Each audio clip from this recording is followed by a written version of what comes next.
కేసీఆర్ వ్యూహంలో లోపముందా? బీఆర్ఎస్ బీజేపీతో కలిసిపోనుందా? బీజేపీ పట్ల కేసీఆర్ కు ఎందుకు అనుకూలంగా ఉన్నారు? కేసీఆర్ వాణిలో బాణిలో వాడివేడి తగ్గిందా? కవిత విమర్శన అస్త్రాలతో గులాబీ బాస్ గుర్రగా ఉన్నారా? జైలుకెళ్లొచ్చాక కవిత వైఖరిలో మార్పు వచ్చిందా? పార్టీ గీత దాటి కవిత ఎందుకు మాట్లాడుతున్నారు? ఓరుగల్లు సభను సెంట్రిక్ గా చేసుకుని ఆమె ఏం చేయబోతున్నారు?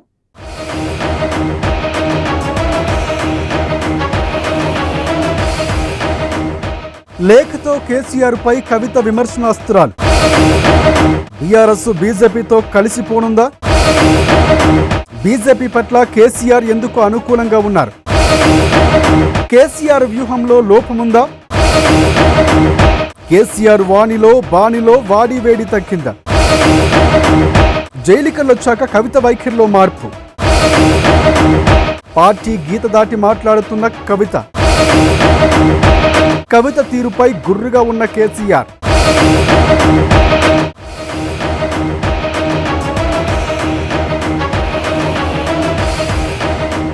బీఆర్ఎస్ బీజేపీతో కలిసిపోనుందా? పొత్తు కుదుర్చుకోనుందా? బీజేపీ పట్ల బీఆర్ఎస్ అధినేత కేసీఆర్కు ఎందుకు అంత ఉదాసీనత? కేసీఆర్ వ్యూహంలో లోపముందా? ఆయన వాణిలో ఆయన బాణిలో వాడివేడి తగ్గిందా? ఉద్యమ కష్టకాలంలో కలిసి వచ్చిన వారికి తగిన ప్రాధాన్యత లేదు. ఆ మాటలన్నది ప్రతిపక్ష నాయకులు అనుకుంటే పొరపాటే. తెలంగాణ ఉద్యమ నేత మాజీ ముఖ్యమంత్రి కేసీఆర్ గారాల కూతురు కవిత లేఖలో ఎక్కుపట్టిన విమర్శనాస్త్రాలివి. కల్వకుంట్ల కవిత పార్టీ వ్యవహారాల పట్ల విధానాల పట్ల తీవ్ర అసంతృప్తితో ఉన్నారని, తండ్రికి ఒక సుదీర్ఘమైన లేఖ రాశారని, ఏపీలో షర్మిల మాదిరిగా తిరుగుబాటులో పయనిస్తున్నారని తెలుస్తోంది.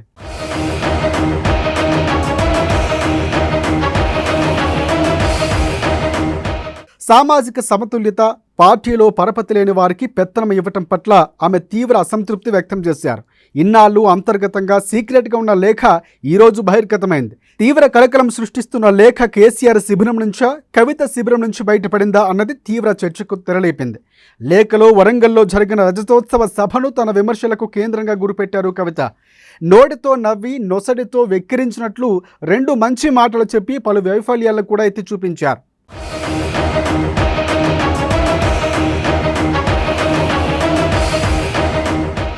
ఓరుగల్లు సభలో బీజేపీపై మొక్కుబడిగా మాట్లాడడం, బలమైన విమర్శలు చేయకపోవడం, బీసీల విషయం ప్రస్తావించకపోవడం, వక్ఫ్ చట్టంపై మాట్లాడకపోవడం పట్ల కవిత తీవ్ర అసంతృప్తిని వ్యక్తం చేశారు. వాస్తవానికి గ్రౌండ్ లెవెల్లో కాంగ్రెస్ నమ్మకం కోల్పోయిందని, దానికి ఆల్టర్నేటివ్ ఫోర్స్గా బీజేపీ బలపడుతుందన్న అనుమానాలకు కేసీఆర్ స్పీచ్ ఊతమిచ్చేలా ఉందని ఆమె పరోక్షంగా విమర్శించారు. భవిష్యత్తులో బీజేపీతో పొత్తు కుదుర్చుకోవచ్చన్న అనుమానాలు బలపడుతున్నాయని, ఇది మంచిది కాదని, తనను జైలు పాలు చేసిన ఇరకాటంలో పెట్టిన పార్టీ పట్ల ఈ ఉదాసీనత వైఖరి ఏంటని ఆమె ప్రశ్నించారు.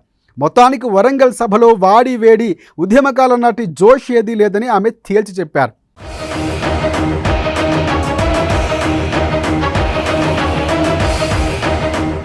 కవిత జైలు పాలై విడుదలైన తరువాత ఆమె వైఖరిలో చాలా మార్పు వచ్చిందని పార్టీలో మొదటి నుంచి అనుమానాలు వ్యక్తమవుతున్నాయి. పార్టీ గీత దాటి కాస్త తెగించి వ్యవహరిస్తున్నారని బలమైన విమర్శలు ఉన్నాయి. లేఖాస్త్రం సంధించడమే కాకుండా పార్టీకి ప్రత్యర్థులు, బద్ధశత్రువులైన వారితో కూడా ఆమె కాస్త కలగలుపుగానే ఉంటుందనే అంశం పార్టీని కలవరపెడుతుంది. ఆమె మాటలు ప్రస్తుతం రేవంత్ సర్కార్లో కూడా చెల్లుబాటు అవుతుందని అనుమానాలు కూడా బీఆర్ఎస్ పార్టీలో ఉన్నాయి.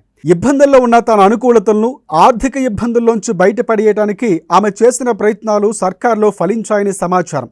పార్టీ పెద్ద వద్ద ఉన్నట్లు కూడా తెలుస్తోంది. మరోవైపు బీఆర్ఎస్ లీడర్లు కూడా కవితపై కస్సుమంటున్నారు.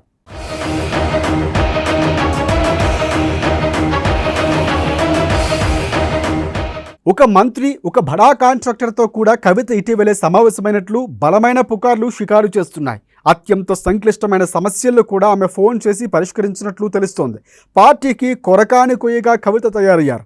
ఈ వరుస పరిణామాలన్నింటిపై తీవ్రంగా గుర్రుగా ఉన్న మాజీ ముఖ్యమంత్రి కేసీఆర్ కవిత పట్ల కఠినంగా వ్యవహరించాలా, బుజ్జగించాలా అనే దానిపై తర్జన భర్జన పడుతున్నారు.